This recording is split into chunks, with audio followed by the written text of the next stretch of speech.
कैसे हो मेरे दोस्तों। फिर से मैं लेके आ चुका हूँ नया चैप्टर, और नया चैप्टर मतलब नया धमाका, और नया धमाका मतलब नीट में फोड़ने वाला काम जो आप लोग करेंगे। और इस लेक्चर इतना इतना बेहतरीन बनाऊंगा ना कि आप लोगों को मजा आ जाएगा। तो मैं आपका ए से भाई, आपका ए से भैया, तो आ चुका हूं न्यू लेक्चर के और न्यू चैप्टर की और नई चैप्टर की शुरुआत कर रहा हूं। Breathing and exchange of gases, one shot video complete करा देने वाला हूं और नीट पे आप लोग फोड़ के आने वाले हैं इस लेक्चर के माध्यम से। तो चलो पढ़ाई करते हैं, बातें कम पढ़ाई ज्यादा, फोकस ऑन माय लेक्चर। चलो लेक्चर की ओर फोकस करते हैं। चलो सबसे पहले हम लोग क्या पढ़ेंगे, ब्रीदिंग और एक्सचेंज ऑफ गैसेस के बारे में पढ़ेंगे। देखो, breathing of exchange of gases के बारे में चैप्टर में पढ़ने के पहले कुछ बात जान लेनी चाहिए आप लोगों को। जो ब्रीदिंग, हम लोग ब्रीदिंग जो करते हैं और क्या करते हैं, ब्रीदिंग का मतलब क्या हुआ, ऑक्सीजन को अंदर क्या करते हैं, हम लोग अंदर लेते हैं और कार्बन डाइऑक्साइड क्या करते हैं, बाहर निकाल देते हैं। तो ब्रीदिंग के माध्यम से क्या करते हैं, ऑक्सीजन को अंदर लेते हैं और किसको बाहर करते हैं, कार्बन डाइऑक्साइड को बाहर करते हैं। वो कंप्लीट मैकेनिज्म को हम लोग क्या बोलते हैं, breathing and exchange of gases. तो इतनी बात समझ में आई। तो ब्रीदिंग में क्या क्या होता है, देखो ब्रीदिंग में देखो सबसे पहले ऑक्सीजन को अंदर लेना और कार्बन डाइऑक्साइड को बाहर निकाल देना, इसी को ही हम लोग ब्रीदिंग बोलते हैं। तो इतनी बात समझ में आ गई, तो मैं चैप्टर की ओर चलता हूं। सबसे पहले हम लोग रेस्पिरेशन के बारे में पढ़ेंगे। रेस्पिरेशन क्या होता है, सबसे पहले देखो रेस्पिरेशन सबसे पहले क्या होगा। देखो हम लोग एयर को क्या करते हैं, जो नोज के माध्यम से क्या होते हैं, अंदर लेते हैं। उसके बाद जो एयर कहाँ जाते हैं, एयर लंग्स के थ्रू एल्वियोलाई पे जाते हैं। एल्वियोलाई से एयर किस में ट्रांसफर होते हैं, एल्वियोलर मेम्ब्रेन में ट्रांसफर होते हैं। तो diffusion of gases between alveoli and alveolar membrane. तो सबसे पहले जो एयर नोज के अंदर आए, नोज नोज इसको, इस प्रोसेस को हम लोग क्या बोलेंगे, ब्रीदिंग और वेंटिलेशन बोलेंगे। उसके बाद कहाँ गए, उसके बाद देखो लंग्स के थ्रू कहाँ गए, एल्वियोलाई के अंदर गए। एल्वियोलाई से कहाँ ट्रांसफर, एल्वियोलर एल्वियोलर मेम्ब्रेन के अंदर। Diffusion of gases is between alveolar membrane. And उसके बाद आज जो एयर किधर पे गए, उसके बाद एयर किसके अंदर गए, जो हार्ट के अंदर गए, हार्ट में लंग्स के हार्ट में गए। और उसके बाद क्या हुआ, ट्रांसफर ऑफ गैसेस ब्लड के थ्रू क्या हुआ, गैस का ट्रांसफर हुआ। और उसके बाद देखो diffusion of gas between blood and tissue, tissue और जो ब्लड के अंदर क्या हुआ, जो गैस का ट्रांसफर हुआ है। सबसे पहले एयर एयर कहाँ पे आए, एयर नोज के माध्यम से कहाँ गए, लंग्स के थ्रू कहाँ, एल्वियोलाई में गए। एल्वियोलाई और उधर पे क्या हुआ, एल्वियोलर मेम्ब्रेन के अंदर gas transfer between alveoli, diffusion of gas between alveolar membrane. उसके बाद कहाँ गए, उसके बाद देखो transfer of gases between bloods, दिल के अंदर गए। तो उसमें क्या हुआ, जो ट्रांसफर ऑफ गैसेस हुआ ब्लड के अंदर। और उसके बाद क्या हुआ, diffusion of gases between blood and tissue के अंदर हुआ। तो उसके बाद टिश्यू में अंदर क्या हुआ, जो ऑक्सीजन ट्रांसफर हुआ, ऑक्सीजन जब भी ट्रांसफर हुआ, ग्लूकोज क्या, ग्लूकोज टूटा, ग्लूकोज टूट के क्या हुआ, एटीपी और CO2 को कन्वर्ट होगा। एटीपी और CO2 बना दिया, तो एटीपी और CO2 बना दिया, इसको हम लोग क्या बोलेंगे, सेलुलर रेस्पिरेशन व कैटाबॉलिक रिएक्शन बोलेंगे। तो ग्लूकोज से एटीपी एंड CO2 को फॉर्मेशन को हम क्या बोलेंगे, कैटाबॉलिक रिएक्शन और सेलुलर रेस्पिरेशन। देखो इधर पे फिर CO2 फिर से क्या हुआ, बाहर की तरफ आएंगे और नोज के थ्रू वो बाहर निकल जाएंगे। तो ये हो गया पूरा रेस्पिरेशन कंप्लीट। चलो इसके बाद हम रेस्पिरेटरी ऑर्गन देखेंगे, रेस्पिरेटरी ऑर्गन के बारे में थोड़ा जानकारी करेंगे। चलो रेस्पिरेटरी ऑर्गन देखो, रेस्पिरेटरी ऑर्गन क्या है। देखो respiratory organ an depend upon habitats and क्या होता है, देयर लेवल ऑफ ऑर्गेनाइजेशन। जो क्या होता है, जो रेस्पिरेटरी ऑर्गन होता है हैबिटेट्स के अनुसार या लेवल ऑफ ऑर्गेनाइजेशन के अनुसार डिफरेंट होता है, डिपेंड करता है। तो जो लोअर इनवर्टिब्रेट्स के अंदर पॉरीफेरा टू एस के हेलमिंथिस के अंदर इंटरियो बॉडी सरफेस के थ्रू क्या होता है, रेस्पिरेशन करते हैं। और आर्थ्रोआ मोइस्ट क्यूटिकल के थ्रू रेस्पिरेशन करते हैं। और इंसेक्ट के नेटवर्क ऑफ टिप्स के थ्रू, जिसको ट्रैकिया टिप्स के थ्रू क्या करते हैं, रेस्पिरेशन करते हैं। और एक्वाटिक आर्थ्रोपोड्स एंड मोलस्का किसके थ्रू रेस्पिरेशन है, गिल्स, जिसको ब्रैंकियल रेस्पिरेशन बोला जाता है। और वर्टिब्रेट्स देखो, वर्टिब्रेट्स किसके थ्रू करते हैं, वर्टिब्रेट्स में दोनों दो आते हैं, एक तो फिश एंड अदर ऑर्गेनिज्म आते हैं। देखो फिशेस क्या, फिशेस तो गिल्स के थ्रू करते हैं, ब्रैंकियल रेस्पिरेशन करते हैं, मगर जो अदर आर एनिमल्स आते हैं, जो अदर ऑर्गेनिज्म आते हैं, वो किसके थ्रू रेस्पिरेशन करते हैं, थ्रू लंग्स के थ्रू, पल्मोनरी रेस्पिरेशन उसको बोला जाता है। देखो अदर्स एनिमल जैसे एम्फीबियन, रेप्टाइल्स, एबिश और मैमल्स एल्स, इसके अंदर भी एक इंपॉर्टेंट पॉइंट से वो क्या है, फ्रॉक्स। फ्रॉक्स क्या होते हैं, देखो एम्फीबियंस होते हैं, और फ्रॉक्स जब लंग्स के थ्रू क्या करते हैं, रेस्पिरेशन करते हैं, उसको हम लोग बोलते हैं पल्मोनरी रेस्पिरेशन। और जब फ्रॉग मॉइस्ट स्किन के थ्रू रेस्पिरेशन करते हैं, उसको हम लोग बोलते हैं क्यूटेनस रेस्पिरेशन। इतनी बात समझ में आ गई तो मैं आगे बढ़ रहा हूँ। वो आप लोगों को एक एक बात जो मैंने इधर पे अंडरलाइन किया हो, एक एक बात याद रखना। नीट के पॉइंट ऑफ व्यू में सभी क्वेश्चन क्या है, इंपॉर्टेंट है, तो आपको वो ध्यान से देखना है और ध्यान से अटेंड करना है और कंप्लीट करके जाना है। और कंप्लीट करने के बाद आप लोगों को क्या करना है, क्वेश्चन प्रैक्टिस करना है भाई, ठीक है। तो मैं सब कुछ बता देने वाला हूँ और सब कुछ सिस्टमेटिक वे पे चलने वाला है, ठीक है। कोई यहाँ पे कोई ड्रामा नहीं चलेगा, कोई हंसी मजाक कुछ नहीं चलेगा, सिर्फ कंटेंट के ऊपर बात होगी। हंसी मजाक होगी भी तो वो कंटेंट जो आप लोगों को डिलीवर करा जा रहा है उसी के अकॉर्डिंग जो हंसी मजाक होगी, वरना कोई हंसी मजाक नहीं होगी। सिर्फ कंटेंट के ऊपर ध्यान रखना। जिस कंटेंट को मैं दे रहा हूँ, दावा कर रहा हूँ, नीट पे 360 आउट ऑफ 360 आप लोग फोड़ के आएंगे, ठीक है। तू ठान ले तो सब कुछ कर सकता है, नहीं ठान ले तो कुछ नहीं कर सकता है। वैसे ही बात है, तू ठान ले तो सब कुछ कर सकता है। इस एक महीने के अंदर कंप्लीट मैं कराने वाला हूँ बायोलॉजी प्लस केमिस्ट्री, तो कंप्लीट और फिजिक्स का कुछ कुछ चैप्टर हो सके तो मैं करा दूंगा, ठीक है। चलो अब थोरासिक 3 नंबर पे आते हैं। क्या, थोरासिक चेंबर। देखो थोरासिक चेंबर की जो थोरेसिक चैम्बर कैसे क्या अरेंजमेंट होती है उसकी देखो। जो वो वेंट्रली अरेंजमेंट होता है, जो वर्टिब्रल कॉलम होता है वो डोर्सली अरेंजमेंट होता है, डोर्सली अरेंजमेंट होता है सामने की तरफ। और स्टार्नम क्या होता है, वेंट्रली ये अरेंजमेंट होता है पीछे की ओर। और रिब्स क्या होता है, लेटरली सामने की ओर। और लोअर साइड की ओर क्या होता है, डायफ्राम व डोम शेप्ड जो डायफ्राम होते हैं वो क्या होते हैं, लोअर साइड पे। ये नीचे की ओर क्या होते हैं, अरेंज होते हैं। तो थोरेसिक चैम्बर की ये बात भी आप लोगों को याद रखनी है। तो इतनी बात समझ में आ गई तो आगे बढ़ रहा हूँ। अब हम लोग आने वाले हैं ह्यूमन रेस्पिरेटरी, ये ह्यूमन रेस्पिरेटरी सिस्टम के और देखो ह्यूमन रेस्पिरेटरी सिस्टम देखो वो क्या देखो सबसे पहले देखो ह्यूमन रेस्पिरेटरी सिस्टम के क्या क्या पॉइंट ऑफ देखना है, देख लो। देखो सबसे पहले देखो ह्यूमन रेस्पिरेटरी सिस्टम में क्या होता है, सबसे ऊपर वाला जो हिस्सा होता है, सबसे ऊपर वाला इधर पे जो हिस्सा होता है क्या होता है, वो होता है ग्लॉटिस होता है, एपिग्लॉटिस होता है। एपिग्लॉटिस क्या होता है, कार्टिलेजियस फ्लैप होता है और कवर किससे होता है, ग्लॉटिस से कवर होता है। तो सबसे ऊपर ऊपर में क्या आता है, एपिग्लॉटिस आता है। उसके नीचे क्या आता है, लैरिंक्स आता है। उसको हम लोग क्या बोलते हैं, उसको हम लोग साउंड बॉक्स बोलते हैं। देखो ए वाला हिस्सा क्या हुआ, ए वाला हिस्सा होगा लैरिंग्स होगा। और देखो उसके नीचे क्या आता है, उसके नीचे ट्रैकिया आता है। ट्रैकिया क्या होता है, जो extending up to mid thoracic cavity, mid thoracic cavity तक एक्सटेंड होते हैं और divide into the primary bronchi at fifth thoracic chamber. तो कहाँ डिवाइड होते हैं, फिफ्थ थोरेसिक चैम्बर के अंदर डिवाइड होते हैं। कौन, ट्रैकिया डिवाइड होते हैं। और she says incomplete cartilaginous ring, इसके अंदर हाइलाइन कार्टिलेजियस रिंग प्रेजेंट होता है। क्योंकि देखो इधर के अंदर क्या होता है, देखो इधर एयर जो होता है ना, देखो इधर पे ऐसे होता है, ऐसे ऐसे हुआ, ठीक है।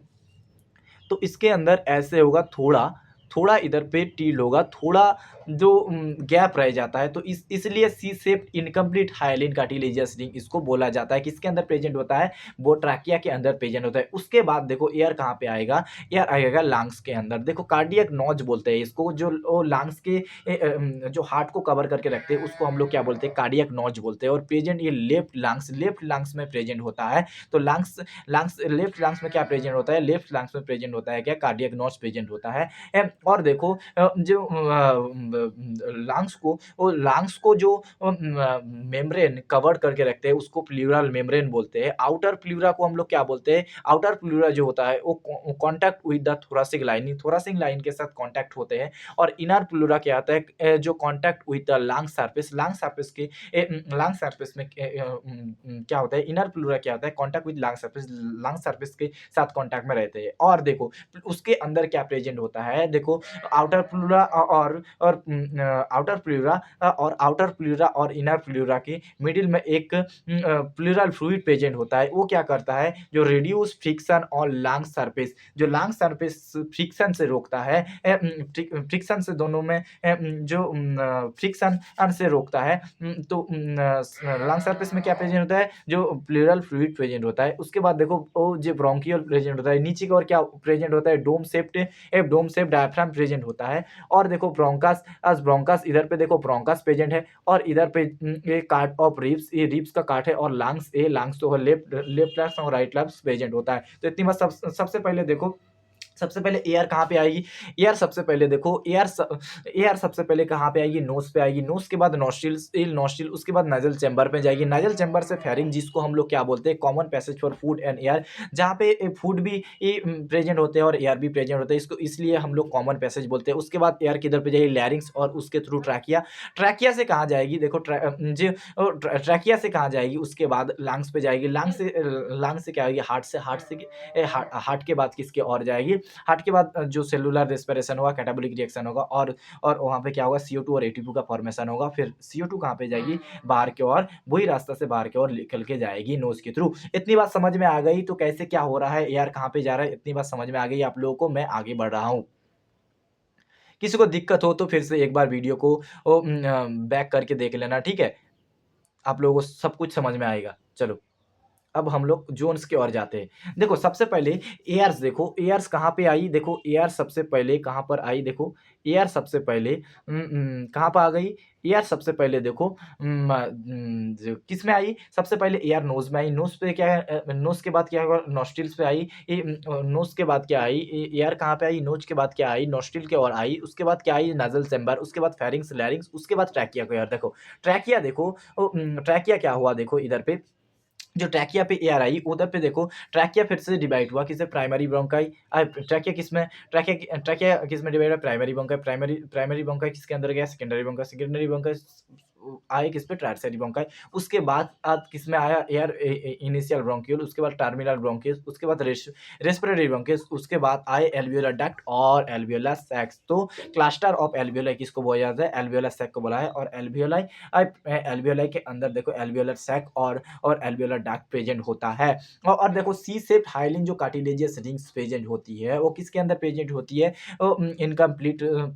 Incomplete C shaped cartilaginous ring present होती है, ट्रैकिया के अंदर प्रेजेंट होती है। और ट्रैकिया टू इनिशियल ब्रोंक्यूल, और जो सी शेप्ड कार्टिलेजियस रिंग कहाँ तक प्रेजेंट होती है, ट्रैकिया टू वो इनिशियल ब्रोंक्यूल्स उस तक प्रेजेंट होती है। तो सबसे पहले देखो ट्रैकिया, उसके बाद डिवाइड होकर primary bronchial, secondary bronchial, tertiary bronchial, उसके बाद कहाँ गए, इनिशियल ब्रोंकियल, उसके बाद टर्मिनल ब्रोंकियल। टर्मिनल ब्रोंकियल से देखो रेस्पिरेटरी ब्रोंकियोल्स, उसके बाद एल्वियोलर डक्ट, एल्वियोलर सेक्स, उसके बाद एल्वियोलाई के अंदर आए। इतनी बात समझ में आ गई, तो आगे बढ़ाऊं। देखो इसके बाद देखो क्या हो रहा है, देखो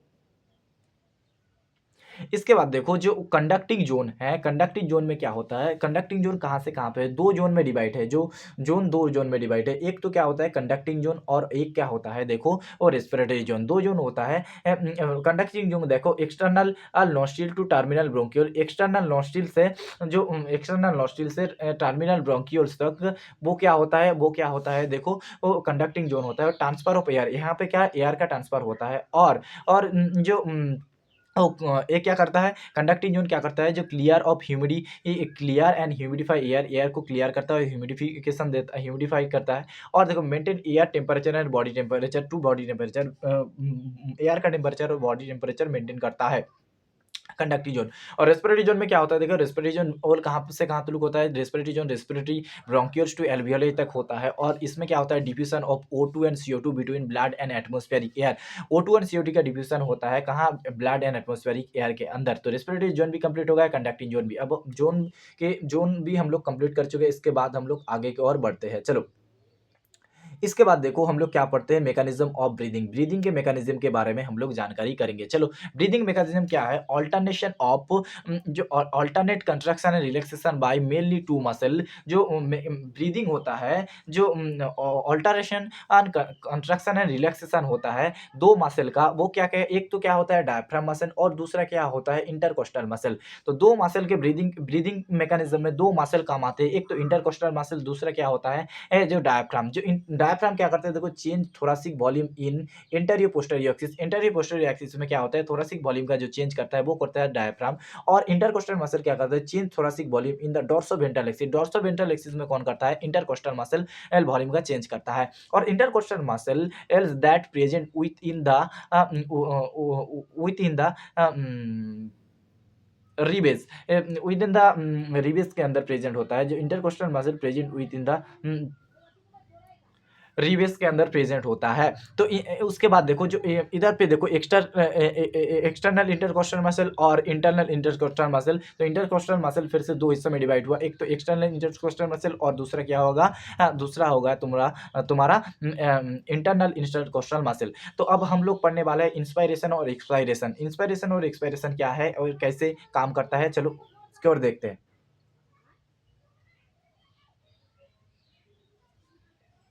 देखो इंस्पिरेशन क्या है,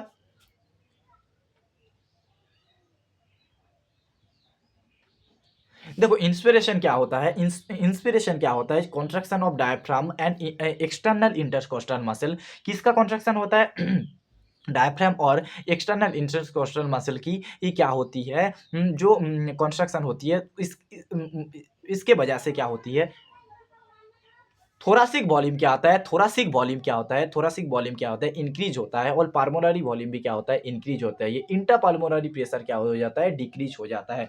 एयर क्या करता है, इंटर इनटू द लंग्स। इसके लिए क्या होता है, जो एयर क्या होता है, लंग्स में क्या होता है, इंटर करता है। तो बाहर की तरफ क्या होगा, बाहर बाहर की तरफ अब जो एटमोस्फेरिक प्रेशर क्या हो जाएगा, एटमोस्फेरिक प्रेशर ज़्यादा होगा और इंटर पाल्मोनरी प्रेशर अंदर की तरफ प्रेशर क्या होगा, कम हो जाएगा। इसलिए क्या होएगा, जो ज़्यादा की ओर से कम की ओर तरफ जो प्रेशर आएगा, तो लंग्स के अंदर क्या होगा, जो एयर की एंट्री होगा। तो इतनी बात समझ में आई। देखो सबसे पहले क्या हुआ, देखो वॉल्यूम ऑफ थोरेसिक इंक्रीज होगा, रिब्स एंड स्टर्नम क्या होगा, रेज्ड होगा। और रिब केस क्या होगा, रिब केस भी इंक्रीज होगा। और उसके लिए डायफ्राम में कॉन्ट्रैक्ट होगा। इसके इसके इसके वजह से क्या होगा, जो एयर क्या करेगा, लंग्स में एंटर करेगा। तो एक्सपायरेशन समझ आ गई, एक्सपायरेशन समझ आ गई। चलो तो अब हम लोग पढ़ते हैं सॉरी इंस्पायरेशन समझ आएगी, एक्सपायरेशन के बारे में पढ़ेंगे। Relaxation of diaphragm and external intercostal muscle. External intercostal muscle का क्या होता है, रिलैक्सेशन होता है। इसके वजह से क्या होता है, थोरेसिक वॉल्यूम क्या होता है, डिक्रीज हो जाता है। और पाल्मोनरी वॉल्यूम भी क्या होता है, डिक्रीज हो जाता है। पाल्मोनरी वॉल्यूम भी क्या होता है, डिक्रीज हो जाता है। तो इंट्रापाल्मोनरी प्रेशर क्या हो जाता है, इंक्रीज हो जाता है। तो air expelled out from the lungs के बाहर निकल जाता है।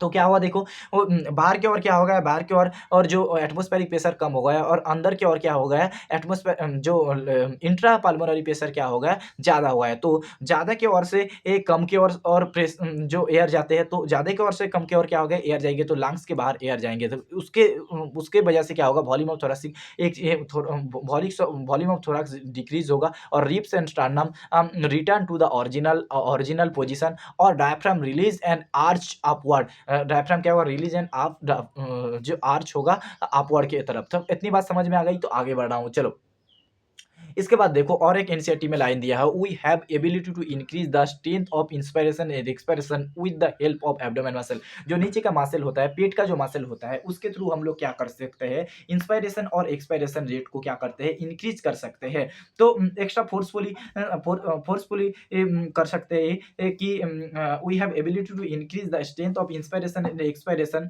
With the help of abdomen muscle. Abdomen muscle के थ्रू हम लोग क्या करते हैं, इसका एबिलिटी को इंक्रीज कर सकते हैं, इंस्पिरेशन और एक्सपिरेशन की एबिलिटी को क्या कर सकते हैं, इंक्रीज कर सकते हैं। इतनी बात समझ में आ गई, तो आगे बढ़ रहा हूं। चलो अब हम पढ़ेंगे जो रेस्पिरेटरी वॉल्यूम्स के बारे में और कैपेसिटेंस के बारे में, कैपेसिटीज़ के बारे में। तो रेस्पिरेटरी वॉल्यूम और कैपेसिटीज़ देखो, मेजर किसके, रेस्पिरेटरी वॉल्यूम किसके माध्यम से मेजर करा जाता है, एक तो को स्पायरोमीटर्स के माध्यम से मेजर करा जाता है, use in clinical diagnosis. Okay, तो टाइडल वॉल्यूम क्या होता है, टाइडल वॉल्यूम जिसको हम लोग टीबी बोलते हैं, वो 500 ml होता है। Inspiration and expiration by normal respiration, and क्या होता है, इंस्पायरेशन और एक्सपिरेशन बाय नॉर्मल रेस्पिरेशन के थ्रू क्या होता है, जो टाइडल वॉल्यूम उसको हम लोग बोलते हैं, उसके क्या आता है 500 ml। नीट के पॉइंट ऑफ व्यू में 1000 बार इस सवाल को रिपीट किया है, तो आप लोग इसको ध्यान रखना, ठीक है। इंस्पिरेटरी और रिजर्व वॉल्यूम क्या होते हैं, जो additional air inspire by forceful inspiration, inspiration के थ्रू जो एडिशनल एयर और लंग्स के अंदर और हम लोग इनटेक करते हैं, उसको क्या बोलते हैं, उसको हम लोग बोलते हैं जो आईआरबी, इंस्पिरेटरी रिजर्व वॉल्यूम, जो कितना होता है, जो वो होता है आपका अ, उम, अ, उम, उम, उम, अ, जो होता है आपका 2500 से 3000 ml के अंदर, 2500 से 3000 ml के अंदर। तो एक्सपिरेटरी इंस्पिरेटरी रिजर्व वॉल्यूम होगा। और देखो जो 2500 टू 3000 ml के अंदर इंस्पिरेटरी रिजर्व वॉल्यूम होता है। एक्सपिरेटरी रिजर्व वॉल्यूम देखो, expiratory reserve additional air expire by forceful expiration, जो एडिशनल ऑफ एयर क्या करता है, फोर्सफुल एक्सपायरेशन के माध्यम से जो लेते हैं, उसको हम लोग क्या बोलते हैं, एक्सपिरेटरी रिजर्व वॉल्यूम बोलते हैं। तो कितना होता है, जो 1000 टू 11 एंड 1100 ml तो तक होता है। रेसिडुअल वॉल्यूम क्या होता है, रेसिडुअल वॉल्यूम देखो नॉट मेजर बाय स्पीडोमीटर, कौन सा वॉल्यूम एग्जाम में सवाल आएगा, जो कौन सा वॉल्यूम स्पीडोमीटर के माध्यम से स्पीडोमीटर के माध्यम से क्या होता है, मेजर नहीं करा जाता, वो क्या होता है, रेजिडुअल वॉल्यूम आरबी, ये जिसका मेजर कितना होता है, ये 1100 टू 1200 ml। और air that remain in lungs after forceful expiration के बाद भी लंग्स के अंदर जो वो एयर प्रेजेंट होता है, उसको हम लोग क्या बोलते हैं, रेसिडुअल वॉल्यूम बोलते हैं। वो हर टाइम ही रह जाता है, ठीक है, लंग्स के अंदर। जो इंस्पिरेटरी कैपेसिटी किसको बोलते हैं, टीबी प्लस आईआरबी को हम लोग क्या बोलते हैं, टीबी प्लस आईआरबी को हम बोलते हैं जो इंस्पिरेटरी कैपेसिटी आईसी। ये क्या होता है, 3000 टू 3508 ml तक होता है। 3000 से 3500 ml तक होता है। और एक्सपायरी कैपेसिटी क्या होता है, टीबी प्लस ईआरबी को हम लोग एक्सपायरी कैपेसिटी बोलते हैं, वो 1500 से 1600 ml तक होता है। अर्थात जो 1500 टू 1600 ml होता है। और वाइटल कैपेसिटी क्या होता है, देखो वाइटल कैपेसिटी, एक मिनट,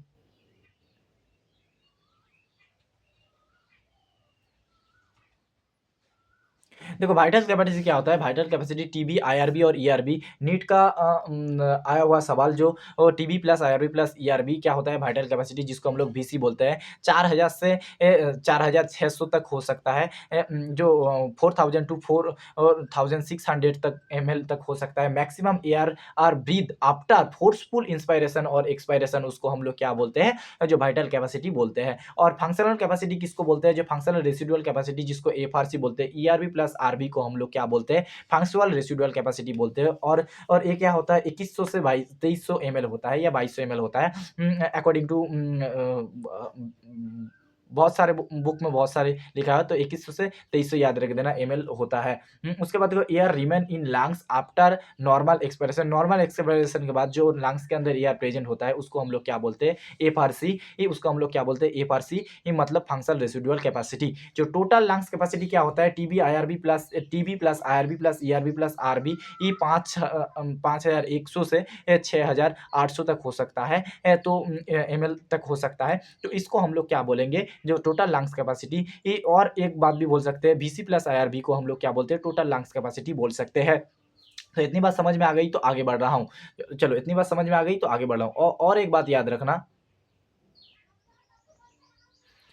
देखो जो इम्पोर्टेंट पॉइंट याद रखना कि ए हेल्दी ह्यूमन एंड जो ब्रीथ रेट होता है, वो क्या होता है, हेल्दी ह्यूमन का जो 12 to 16 times per minute it, और the volume of healthy human inspire और एक्सपायर पर मिनट कितना होता है, 12 टू 16 इंटू 500, क्योंकि ये जो टाइडल वॉल्यूम होता है वो 500 होता है। तो 6000 टू 8000 ml पर मिनट, इसको पाल्मोनरी वेंटिलेशन बोलते हैं।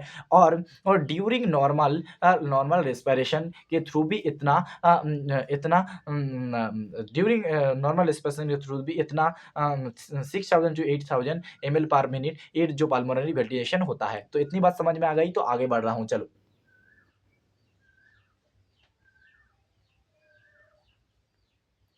इसके बाद हम लोग पढ़ने वाले हैं क्या एक्सचेंज ऑफ गैसेस के बारे में। एक्सचेंज ऑफ गैसेस के बारे में पढ़ने पढ़ने वाले हैं। तो एक्सचेंज ऑफ गैसेस कंप्लीट करने वाला है। चलो, एक्सचेंज ऑफ गैसेस किसके थ्रू होता है? देख, exchange of gases alveolar primary site of जो गैसियस एक्सचेंज जो प्राइमरी साइट कौन सा है? जो प्राइमरी साइट वो होता है क्या कि एल्वियोलर होता है primary site exchange of gases की। Gases O2 and CO2 are exchange by simple diffusion. किसके थ्रू डिफ्यूजन होता है? किसके थ्रू एक्सचेंज होता है? सिंपल डिफ्यूजन के थ्रू। जो rate of diffusion depend on किसके किसके ऊपर डिपेंड करता है? एक तो वो पार्शियल प्रेशर के ऊपर, दूसरा जो कंसंट्रेशन ग्रेडियंट, तीसरा क्या सॉल्युबिलिटी, और चौथा क्या होता है? Thickness of diffusion membrane. Mainly क्या होता है? पार्शियल प्रेशर और कंसंट्रेशन ग्रेडियंट के ऊपर डिपेंड करता है, मगर सॉल्युबिलिटी और थिकनेस ऑफ डिफ्यूजन के ऊपर भी कुछ हद तक डिपेंड करता है। Solubility of CO2 and solubility of CO2 20 to 25 times higher than O2। तो CO2 का जो हायर देन O2 से 20 to 25% टाइम CO2 क्या होता है? सॉल्युबिलिटी हायर होता है। इतनी बात समझ में आ गई, तो आगे बढ़ रहा हूँ। देखो,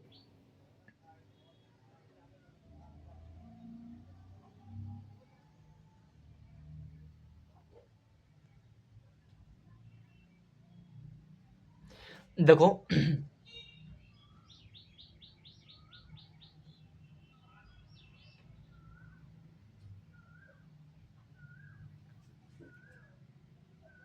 देखो सबसे पहले देखो जो डिफ्यूजन ऑफ गैसेस होता है वो डिफ्यूजन ऑफ एल्वियोलर के अंदर होता है। तो एल्वियोलर कैविटी, देखो इधर पे क्या हुआ? Alveolar cavity. एल्वियोलर कैविटी जो कुछ एल्वियोलर कैविटी के अंदर क्या होता है? देखो, डिफ्यूजन जो डिफ्यूजन मेम्ब्रेन प्रेजेंट होता है एल्वियोलर कैविटी को। एल्वियोलर एल्वियोलर कैविटी में क्या होता है? देखो, और डिफ्यूजन मेम्ब्रेन प्रेजेंट होता है एल्वियोलर कैविटी के।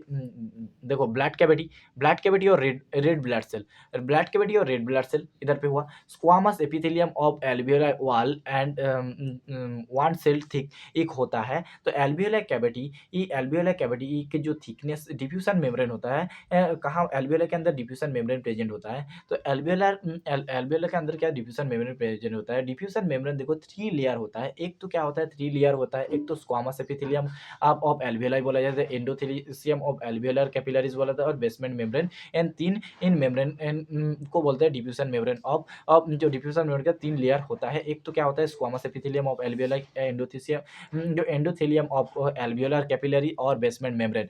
तो थिकनेस क्या होता है? लेस देन 1 mm तक होता है। ये बात भी आप लोगों को याद रखना है। उसके बाद देखो,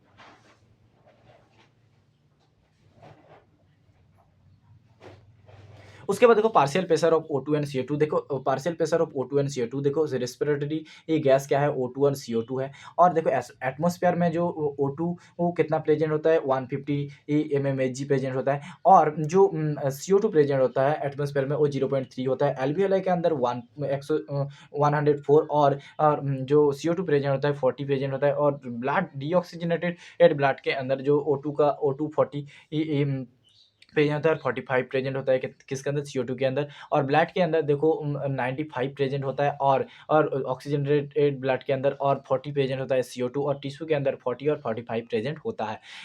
ठीक है, इतनी बात समझ में आ गई, तो आगे बढ़ रहा हूँ। चलो, एनसीईआरटी का डायग्राम है, याद रखना है आप लोगों को। और देखो, इसके बाद हम लोग क्या पढ़ने वाले हैं? इधर पे पढ़ने वाले हैं एनसीईआरटी का ये डायग्राम दिया हो। तो सबसे पहले देखो, जो एक्सपायर्ड एयर है जिसके अंदर क्या होता है? इंस्पायर्ड एयर जिसके अंदर PO2 कितना होता है? PO2 159 mmHg होता है। तो 159 mmHg होता है। और जो CO2 होता है वो क्या होता है? वो जो PeCO2 क्या होता है? Partial pressure of CO2। PeCO2 मतलब partial pressure of CO2 0.3 mmHg होता है। वो किसके अंदर आए? देखो, इसके एल्वियोलर के अंदर आए, एल्वियोलर वॉल के अंदर आए, एल्वियोलर कैविटी के अंदर आए। तो उससे क्या हुआ? एल्वियोलर एयर और कहाँ गए? पल्मोनरी वेन के थ्रू कहाँ गए? जो पल्मोनरी वेन पल्मोनरी वेन के थ्रू किधर पे गए? जो एल्वियोलाई के पल्मोनरी वेन के थ्रू किसके अंदर गए? जो स्क्वामस रुको एक मिनट, इधर पे नहीं दिख रहा है, रुको एक मिनट।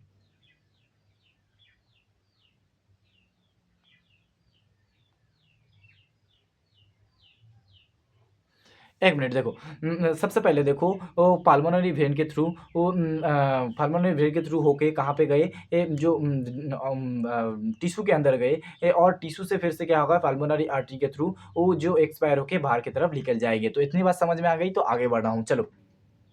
अब हम ट्रांसफर ऑफ O2 के बारे में पढ़ेंगे। ट्रांसफर ऑफ O2 क्या होता है, देखो ट्रांसफर ऑफ O2 क्या है। ट्रांसफर ऑफ O2 क्या होता है, देखो transfer of O2 97% O2 oxy haemoglobin के साथ कंबाइंड होके क्या होते हैं, ट्रांसफर होते हैं। और इस किसके अंदर ट्रांसफर होते हैं, आरबीसी के अंदर ट्रांसफर होते हैं। तो आरबीसी के अंदर ट्रांसफर होते हैं, तो इतनी बात समझ में आ गई। और 3% देखो डिजोल्व कहाँ होते हैं, 3% डिजोल्व प्लाज्मा के अंदर हो जाते हैं। और हीमोग्लोबिन देखो, each haemoglobin can carry 4 O2। तो एक हीमोग्लोबिन इन 4 O2 को कैरी कर सकता है। और O2 bind with the haemoglobin in O2 bind with the haemoglobin इन जो रिवर्सिबल मैनर और ऑफ फॉर्म ऑफ जो फॉर्म ऑफ ऑक्सी हीमोग्लोबिन। इतनी बात समझ में आ गई, तो आगे बढ़ाऊं देखो।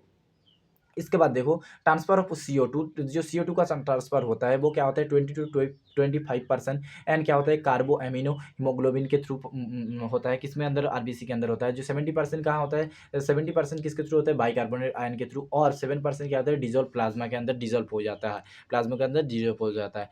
और देखो जो लोडिंग ऑफ CO2 क्या होता है, near tissue from tissue to RBC. और अनलोडिंग ऑफ CO2 क्या होता है, near alveoli from RBC to alveoli. ठीक है। देखो CO2 किसके थ्रू, देखो CO2 क्या होता है, जो CO2 वो H2 के साथ जुड़ के क्या होता है, कार्बन एनहाइड्रेज एंजाइम के उपस्थिति में क्या कार्बोनिक एसिड ईट बनाता है। और carbonic anhydrase as enzyme, carbonic anhydrase enzyme के जो प्रेजेंट में क्या होता है, जो बाइकार्बोनेट आयन और बाइकार्बोनेट आयन और H+ आयन देता है। तो इतनी बात समझ में आ गई, तो आगे बढ़ रहा हूँ चलो। इसके बाद देखो जो ऑक्सीजन डिसोसिएशन कार के बारे में हम लोग पढ़ेंगे। ऑक्सीजन डिसोसिएशन कार देखो किसके किसके इसमें होता है, देखो एक तो पीओ टू एक तरफ होता है, और दूसरी तरफ क्या होता है, एक से सिक्स की तरफ PO two partial pressure of O2 और saturation of haemoglobin with O2 ओ के अंदर होता है क्या, जो डिसोसिएशन कार्ब। ये क्या होता है, देखो सिग्मोइड कार्ब होता है, एक तरह का सिग्मोइड कार्ब होता है। इसके दो हिस्से होते हैं, एक तो राइट शिफ्ट, एक तो लेफ्ट शिफ्ट होता है। सिगमेंट कैप का दो शिफ्ट होता है, एक तो राइट शिफ्ट, एक तो लेफ्ट शिफ्ट होता है। राइट शिफ्ट और लेफ्ट शिफ्ट होता है, लेफ्ट शिफ्ट होता है। इसको देखो क्या होता है, लेफ्ट शिफ्ट में कहाँ पे होता है, जो लेफ्ट लेफ्ट शिफ्ट कब होता है, लेफ्ट शिफ्ट एल्वियोलाई में जब होता है तब लेफ्ट शिफ्ट होता है, फेवरेबल कंडीशन होता है। जो इससे क्या होता है, ऑक्सी हीमोग्लोबिन इन जो ऑक्सी हीमोग्लोबिन फॉर्मेशन होता है। और इसके अंदर जो पार्शियल प्रेशर ऑफ O2 होता है वो कम होता है, और पीएच क्या होता है, ज़्यादा होता है। पार्शियल प्रेशर ऑफ CO2 भी क्या होता है, partial pressure of CO2 hydrogen और टेम्परेचर क्या होता है, यहाँ पे कम होता है। और देखो इधर पे देखो, जो राइट शिफ्ट जब करेगा सिगमेंट कार्ब तब क्या होता है, कहाँ होता है, टिश्यू के अंदर होता है। राइट शिफ्ट जब होता है तो अनफेवरेबल कंडीशन में होता है। ऑक्सीहीमोग्लोबिन डिसोसिएशन देखा जाता है, इधर पे फॉर्मेशन देखा जाता है ऑक्सीहीमोग्लोबिन पे, इधर पे क्या होता है, जो डिसोसिएशन देखा जाता है। तो इसके अंदर क्या होता है, जो PCO2 होता है वो PCO2 और पीएच क्या होता है, सॉरी जो लेफ्ट शिफ्ट होगा जब PO2 और पीएच क्या होता है, इधर पे देखो पीएच और PO2 क्या होगा, ज़्यादा होगा, पीएच ज़्यादा होगा, PCO2 H+ और टेम्परेचर कम होगा। और इसके अंदर देखो तो PO2 और पीएच क्या होगा, कम होगा। और PCO2 वो हाइड्रोजन आयन और क्या होता है, टेम्परेचर क्या होता है, ज़्यादा होता है। तो जो कार्बोनेट आयन बनेगा, सॉरी हीमोग्लोबिन और कार्बन डाइऑक्साइड जो फॉर्मेशन, एंड इसके थ्रू क्या हो जाएगा, हीमोग्लोबिन और कार्बन ऑक्साइड की क्या होता है, फॉर्मेशन होता है। हीमोग्लोबिन और कार्बन डाइऑक्साइड क्या होता है, फॉर्मेशन होता है। इतनी बात समझ में आ गई, तो आगे बढ़ा हूँ।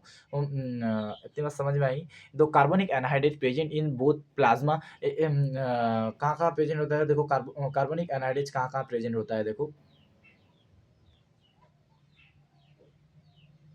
जो कार्बोनिक एनहाइड्रेट होता है, जो कार्बोनिक एनहाइड्रेट जो होता है, present in both RBC, mostly RBC में प्रेजेंट होता है, मगर प्लाज्मा के अंदर भी स्मॉलेस्ट अमाउंट में प्रेजेंट होता है। इंपॉर्टेंट पॉइंट क्या है, important point, every 100 ml of oxygenated blood deliver 5 ml of O2 ओ ऑफ टिश्यू, वो जो O2 टिश्यू वो और every 100 ml of deoxygenated blood deliver 4 ml एल ऑफ CO2 ओ एल्वियोलाई।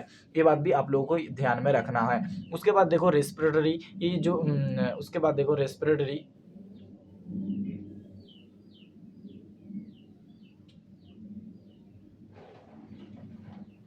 उसके बाद देखो जो रेस्पिरेटरी होता है, जो रेस्पिरेटरी क्या होता है, रेगुलेशन ऑफ रेस्पिरेशन होता है। देखो रेगुलेशन ऑफ रेस्पिरेशन क्या होता है, role of oxygen in regulation of respiratory rhythm in require in insignificant insignificant insignificant sorry insignificant role of oxygen in regulation of respiratory rhythm in quite insignificant. Okay, तो nervous regulation, सबसे पहले nervous regulation पढ़ेंगे। 2 तरह का होता है, एक तो नर्वस रेगुलेशन, दूसरा क्या होता है जो रेगुलेशन ऑफ रेस्पिरेशन। 2 तरह का 2 तरह का होता है। एक तो क्या होता है नर्वस रेगुलेशन होता है, दूसरा होता है क्या केमिकल रेगुलेशन होता है।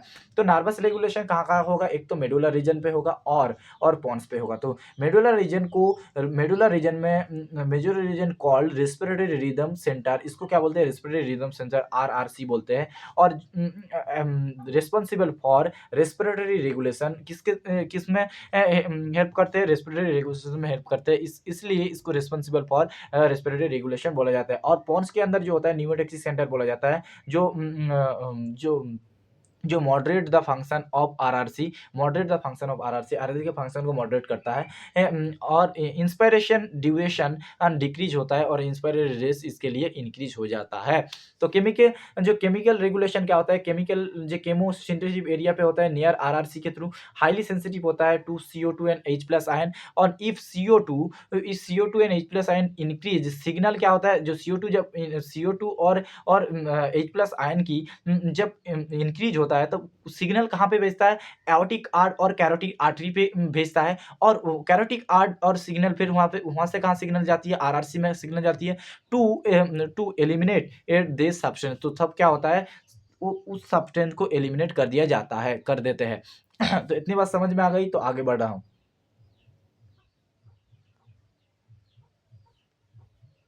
अब हम लोग लास्ट स्लाइड की ओर आ चुके हैं। तो लास्ट स्लाइड में क्या है, देखो रेस्पिरेटरी डिसऑर्डर एस्थमा और एम्फाइसीमा और ऑक्यूपेशनल रेस्पिरेटरी डिसऑर्डर के बारे में हम लोग जानकारी करेंगे।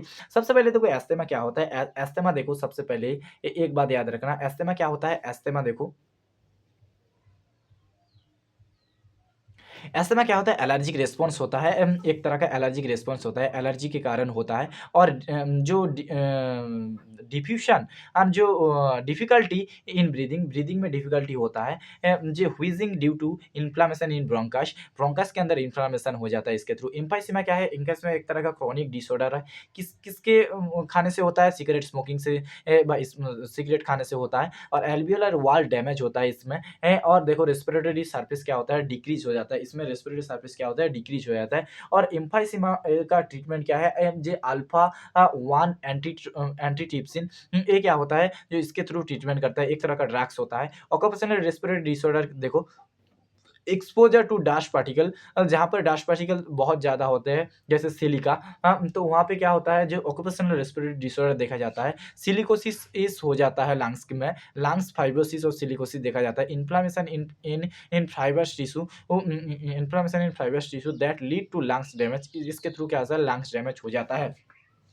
तो सिर्फ मैंने क्या किया, इस लेक्चर पे सिर्फ पढ़ाई पे ध्यान दिया आप लोगों को, कोई फालतू की बात नहीं किया, कोई फालतू के कमेंट नहीं होना चाहिए। आप लोगों को सिर्फ पढ़ाई पे ध्यान देना चाहिए। ये मैंने जितना ही कंप्लीट करा है, आप लोगों को क्या करना है, कंप्लीट कराना है। हो सके सॉरी, हो सके तो आप लोगों को क्या करना है, इस लेक्चर के बाद नोट्स बनाने की ज़रूरत नहीं है अभी। इस लेक्चर के टेलीग्राम में जाना है और जाकर वहाँ पे नोट्स में डाल दूँगा। और किसी को प्रीमियम नोट्स की ज़रूरत हो तो प्रीमियम नोट्स भी प्रेजेंट है। मैं टेलीग्राम पे एक नंबर डाल दूँगा, उसी पे प्रीमियम नोट्स आप लोगों को मिल जाएगा। आप लोग मैसेज कर देना, ठीक है? तो तब हाँ, चलो इतना तक हम लोग कंप्लीट कर चुके हैं। Breathing and exchange of gases complete हो चुका है, वन शॉट वीडियो। आप लोगों को क्या करना है, देखना है और जाकर के क्या करना है, नोट्स बना सकते हो। फिलहाल अभी नोट्स की कोई ज़रूरत नहीं है, आप लोग इस नोट्स से पढ़ लेना और टेलीग्राम में ज्वाइन हो जाना।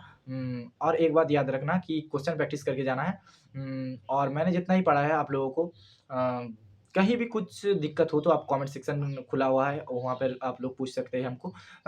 और देखो नीट में आप लोगों को क्या करना है कि जो केमिस्ट्री के पार्ट्स है वो भी मैं कुछ कराने वाला हूँ। तो फिलहाल अभी मैं 360 आउट ऑफ 360 सीरीज चला रहा हूँ, धुरंधर सीरीज। इस लेक्चर के थ्रू आप लोग कंप्लीट कर लेना बायोलॉजी। 16 तारीख तक कंप्लीट करा दूंगा, ठीक है। बायोलॉजी 15 या 16 तारीख या 17 तारीख तक जाएगा, कंप्लीट हो जाएगा। उसके बाद भी आप लोगों को 13 दिन मिलेगा। तो 13 दिन में क्या करना है, मैं केमिस्ट्री कराऊँगा हो सके तो, और आप लोगों को क्या करना है, पूरा कंप्लीट करके जाना है। और माइंड मैप के थ्रू वो मैंने इस सीरीज़ का आगाज़ किया हूँ, तो एंड भी करूँगा माइंड मैप के थ्रू ही। तो वीडियो कैसा लगा आप लोगों की, आप राय क्या है, कैसे क्या कंटेंट में क्या डिलीवर करना चाहिए और भी क्या इम्प्रूवमेंट करना चाहिए, आप लोग सब कुछ कमेंट में बताना। तो मैं तब तक के लिए आपका भाई ए से विदाई लेता हूँ। फिर से नई एक लेक्चर पे आप लोगों के साथ मुलाकात होगी, नई एक अंदाज पे, नई एक चैप्टर के साथ।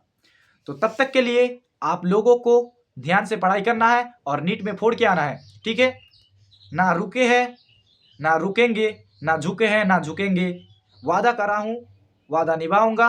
360 आउट ऑफ 360 आप लोगों को नीट में लेके आने का वादा कंप्लीट कराऊंगा। चलो, इतनी बात के साथ मैं आज का वीडियो को यहीं पर एंड कर रहा हूं। तब तक के लिए जय हिंद, जय भारत। सब अच्छे रहना, खुश रहना। जय हिंद, जय भारत।